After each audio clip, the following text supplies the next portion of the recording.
வணக்கம். தந்தி டிவியின் அரசியல் ஆசிரியர் ஹரிஹரன் இப்போது நம்முடன் இணைந்திருக்கிறார். எண்களை மட்டுமல்ல, அதன் பின்னுள்ள ஆழமான போக்குகளையும் சேர்த்து பார்ப்போம். பாலின அடிப்படையிலான வாக்கு போக்குகள், பிராந்திய வித்தியாசங்கள், வேட்பாளர் ஈர்ப்பு மற்றும் கட்சி இயந்திரத்தின் தாக்கம், இவற்றையெல்லாம் ஆய்வு செய்ய போகிறோம். இந்த முக்கியமான தமிழ்நாடு தேர்தலில் வாக்காளர்களின் மனநிலையை உண்மையில் என்ன இயக்குகிறது என்பதை விரிவாக பார்க்கலாம். ஹரிஹரன் நிகழ்ச்சிக்கு வரவேற்கிறோம். ராஜ்தீப், இந்தியா டுடேவோடு உங்களோட இந்த அமர்வில் இணையறதுல மற்றற்ற மகிழ்ச்சி. பெண்கள் ஆண்களை விட வேற மாதிரி வாக்களிக்கிறாங்களா?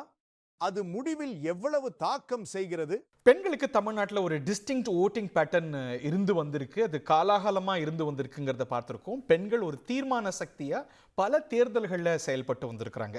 ஒரு முக்கியமான அரசியல் கட்சி நிர்வாகி சில ஆண்டுகளுக்கு முன்னாடி என்கிட்ட சொன்னதை நினைவு கூர்றேன்.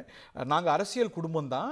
எங்கள் குடும்பத்தில் எங்களுக்கு ஒரு ஓட்டிங் பேட்டர்ன் இருந்தாலும் எங்கள் வீட்டு பெண்கள் அவங்க சுயமாக முடிவெடுத்து அதுக்கு மாறான ஓட்டிங் பேட்டர்னை வெளிப்படுத்தி வந்திருக்கிறாங்கன்னு அவர் சொல்லியிருக்கிறார்.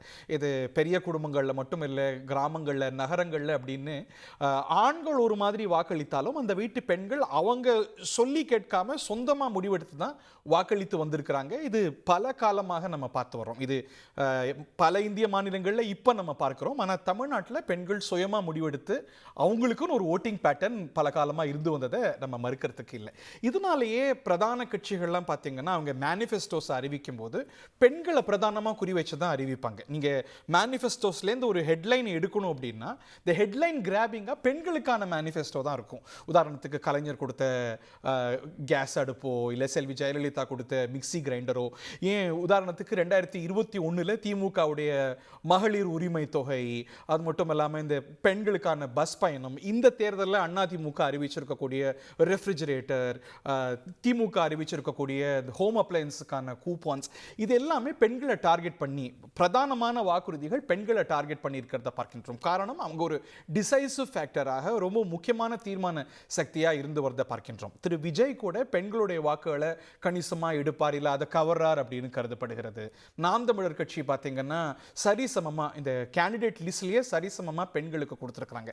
இதெல்லாமே பெண்களை கவர்றதுக்கு, இல்லை அவங்க வாக்குகளை குறி வச்சு தான். ஏனென்றால் அவங்க ஒரு டிசைசிவ் ஃபேக்டர். நீங்கள் வாக்கு சதவீதத்தை எடுத்து பார்த்தாலும் கூட இந்த முறை மாநில சராசரியை விட பெண்கள் தான் அதிகமாக வாக்கு செலுத்தியிருக்கிறாங்க. ஆண்களை விட 2.5% அதிகமாக பெண்கள் வாக்கு தான் பதிவாயிருக்கு அப்படிங்கிறத பார்க்கின்றோம். நீங்களும் கேள்விப்பட்டிருப்பீங்க, இந்த செஃபாலஜிஸ்ட்லாம் சொல்வது பெண்களை கணிப்பது தான் இந்த ஒப்பீனியன் போல்ஸில், எக்ஸிட் போல்ஸ் எல்லாம் சவாலான ஒரு விஷயம் அப்படின்னு. ஸோ பெண்களை எல்லா அரசியல் கட்சிகளும் குறி வச்சிருக்கிறாங்க. அவங்க ஒரு தீர்மான சக்தியாக இருந்திருக்கிறாங்க. இந்த முறை அவங்க யார் பக்கம் அப்படிங்கிறத நம்ம பொறுத்திருந்து பார்க்கணும்.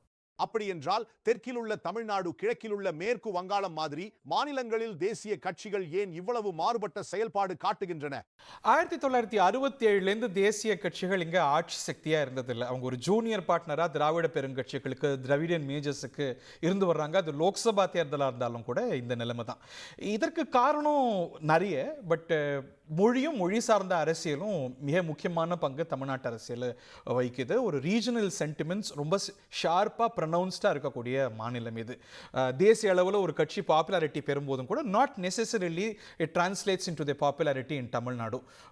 நீங்கள் பார்க்கலாம், இதுக்கு மொழி ஒரு முக்கிய காரணம். அவங்க ஹிந்திலையும் ஆங்கிலத்திலையும் உரையாற்றும் பொழுது லாஸ்ட் இன் டிரான்ஸ்லேஷன். மக்களால் இயல்பாக அவங்களோட பொருத்தி கொள்ள முடியல. அவங்களுடைய அபிலாஷைகளை, எண்ணங்களை நிறைவேற்றக்கூடிய தலைமைகளை, தேசிய தலைமைகளை இயல்பா அவங்க பார்த்ததில்லை அப்படிங்கிறத பார்க்கின்றோம். இந்த தேசிய கட்சிகளுடைய மாநில தலைமைகள் கூட ஒரு நியமன தலைமையை தான் பார்க்கப்படுது. எல்லா முடிவுகளும் டெல்லியில் எடுக்கப்படுது அப்படிங்கிறது ஒரு விமர்சன பார்வையாக இருக்கிறது.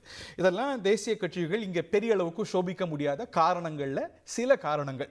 இந்த தேர்தலில் பொறுத்த வரைக்கும் பிஜேபி அதிமுகவோட இருக்கு, திமுகவோட காங்கிரஸ் இருக்கு அப்படிங்கிறத பார்க்கின்றோம். ஆனால் ரெண்டு தேசிய கட்சிகளும் ஒரு சூழல் வரும், இந்த போஸ்ட் போல் சினரியோவில் நம்ம ஆட்சியில் பங்கு கொள்ளலாம் அப்படிங்கிற எண்ணம் அவங்களுக்கு இருக்கு. அவங்க ஒரு முக்கியமான பங்கு ஆற்றுவாங்க ஆட்சி அமைக்கிறதுல அப்படின்னு அவங்க நம்புறாங்க. அந்த நம்பிக்கை மெய்யாகுமா, இல்லை வழமையான ஒரு தேர்தலாக தமிழ்நாட்டு தேர்தல் இந்த முறை இருக்க போகுதா அப்படிங்கிறத நம்ம பொறுத்திருந்து தான் பார்க்கணும். தேர்தலில் முக்கியம் எது? ஒரு வேட்பாளரின் மக்கள் செல்வாக்கா அல்லது கட்சியின் தரைமட்ட கட்டமைப்பின் வலிமையா? ஒரு வாக்காளர் முடிவு எடுப்பதை உண்மையில் அதிகம் பாதிப்பது எது? உள்ளூர் பிரச்சனைகளா, தலைமையா அல்லது ஒரு பெரிய தேசிய அரசியல் சூழலா? கேண்டிடேட்டோடைய வலிமையை பற்றி நீங்கள் கேட்கும்போது சமீபத்தில் திரு மணிசங்கர் ஐயர் அவருடைய புத்தகத்தில் எழுதினது நினைவுக்கு வருது. தமிழ்நாட்டு தேர்தலில் போட்டியிட்டதை பற்றி அவர் எழுதியிருந்தார். முதல்ல தமிழ்நாட்டில் நான் போட்டியிட்ட பொழுது 1.5 லட்சம் வாக்குகள் வித்தியாசத்தில் வென்றேன். ஒரு ரெக்கார்ட் மார்ஜினில் அடித்த அலையில் வென்று வந்தேன். அதுக்கப்புறம் ஒரு எம்பியாக மத்திய அரசில் எனக்கு இருந்த செல்வாக்கை பயன்படுத்தி நிதி அமைச்சர் மன்மோகன் சிங் அவருடைய செல்வாக்கெல்லாம் பயன்படுத்தி நிறைய திட்டத்தை கொண்டு வந்தேன். At end of my tenure அந்த தொகுதியில் ஒரு ஹவுஸ் ஹோல்ட் நேமாக இருந்தேன். ஆனால் அது முடிந்த பிறகு அப்போ அடித்த அலையில் 1.5 லட்சம் வாக்குகள் வித்தியாசத்தில் தோற்று போனேன். ஸோ அந்த ஒரு கேண்டிடேட் வலிமையை பற்றி நீங்கள் கேட்கும்போது இது நினைவுக்கு வருது. ஆனால் நிறைய வேற விதிவிலக்குகள் உதாரணங்கள்லாம் இருக்கிறத நம்ம பார்க்கின்றோம். திராவிட முன்னேற்ற கழகத்தில் எடுத்துக்கிட்டால் திரு ஆர் எஸ் சக்கரபாணியோ இல்லை ஐ பெரியசாமியோ காந்தியோ இவங்கெல்லாம் எந்த அலை எந்த பக்கம் அடித்தாலும் அந்த கட்சிக்கு அந்த தொகுதியை வென்று கொடுத்தவங்க. அதே மாதிரி அதிமுகவில் விராலிமலையில் விஜயபாஸ்கர், தங்கமணி, வேலுமணின்னு இப்படி நிறைய எக்ஸாம்பிள்ஸை சொல்ல முடியும். அலை எப்படி அடித்தாலும் அவங்க தொகுதியில் அவங்களுடைய சொந்த செல்வாக்குனாலையும் பல காரணங்களாலையும் வென்று வர உதாரணத்தையும் பார்க்கின்றோம். நீங்கள் வகைப்படுத்த சொன்னால், நீங்கள் ஒரு ஆர்டரில் பண்ண சொன்னோன்னா இந்த கட்சி தலைமையுடைய பாப்புலாரிட்டி, அந்த கூட்டணியில் இருக்கக்கூடிய செல்வாக்கு, அதுக்கு பிறகு கேண்டிடேட், இது எல்லாத்துக்குமே ஒரு வெயிட்டேஜ் இருக்குது அப்படிங்கிறத மறுக்க முடியாது. ஒவ்வொருத்தரும் ஒரு பார்வையை சொல்லக்கூடும். பட் நான் இந்த ஆர்டரில் நம்ம இதை பார்க்கலாம் அப்படின்னு நினைக்கிறேன். there are many ways to look into it. மேலும் தமிழ்நாடு போன்ற மாநிலங்களில் அடிக்கடி ஆட்கொள்ளும் இந்த ஸ்டார் சிண்ட்ரோம் என்பதென்ன? இந்த ஸ்டார் சிண்ட்ரோம் பற்றி நீங்கள் கேட்குறீங்க. தமிழ்நாட்டு அரசியலில் ஒரு 5 முதலமைச்சர்கள் ஏதோ வகையான திரை பின்புலத்திலேருந்து வந்தவங்க அப்படிங்கிறத நம்ம மறுத்திட முடியாது. அதே வேளையில் திரைத்துறையிலேருந்து வந்து வெல்லாதவர்களும் ஏகப்பட்ட பேர் இருக்கிறாங்க. திரு சிவாஜி கணேசன் ஆகட்டும், திரு கமல்ஹாசன் ஆகட்டும், அவங்கெல்லாம் பெரு நட்சத்திரங்கள், திரைத்துறையில் பிரமிக்கப்பட்ட பெரு நட்சத்திரங்கள். அவங்க வெல்லலை அப்படிங்கிறத நம்ம பார்க்கணும். திரு ரஜினிகாந்த் திரையுலகத்துடைய சூப்பர் ஸ்டார், அவர் வெவ்வேறு காரணங்களுக்காக கடந்த தேர்தலேருந்து பின்வாங்கினதையும் நம்ம பார்த்தோம். திரு கார்த்திக், சரத்குமார் அப்படின்னு நிறைய உதாரணங்களை நம்மளால் இந்த திசையில் சொல்லிட முடியும். ஆனால் திரைத்துறையை பொறுத்த வரைக்கும் அவங்களுக்கு ஒரு நல்ல ஓப்பனிங் கிடைக்கிது.